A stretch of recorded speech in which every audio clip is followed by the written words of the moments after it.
প্রবাসীদের কাছে পছন্দের তালিকার শীর্ষে রয়েছে ইউরোপীয় ইউনিয়নের দেশ ইতালি।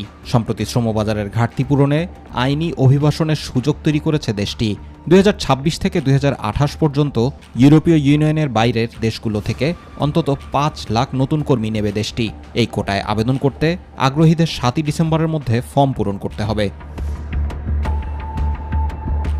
চলতি বছরের প্রথম 11 মাসে ভূমধ্যসাগর পাড়ি দিয়ে 63,260 জন অভিবাসন প্রত্যাশী ইতালি পৌঁছায়।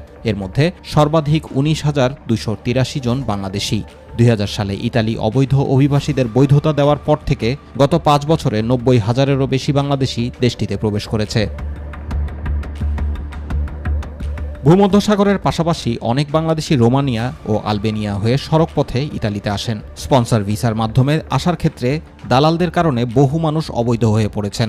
ইমিগ্রেশন বিশেষজ্ঞরা বলছেন, ইতালিতে বর্তমানে 1.5 লাখেরও বেশি বাংলাদেশি অবৈধভাবে অবস্থান করছেন। সম্প্রতি বাংলাদেশ সহ 22টি দেশকে নিরাপদ দেশ হিসেবে ঘোষণা করেছে ইতালি। ইউরোপীয় ইউনিয়নও অবৈধ অভিবাসন নিয়ন্ত্রণে বাংলাদেশ ও মিশরকে নিরাপদ দেশ ঘোষণা করার প্রস্তাব বিবেচনা করছে। এর ফলে মানবিক বা রাজনৈতিক আশ্রয়প্রার্থী নাগরিকদের জন্য একটি বড় চ্যালেঞ্জ হবে। নিরাপদ দেশের নাগরিকরা সাধারণত আশ্রয় আবেদন করতে পারেন না।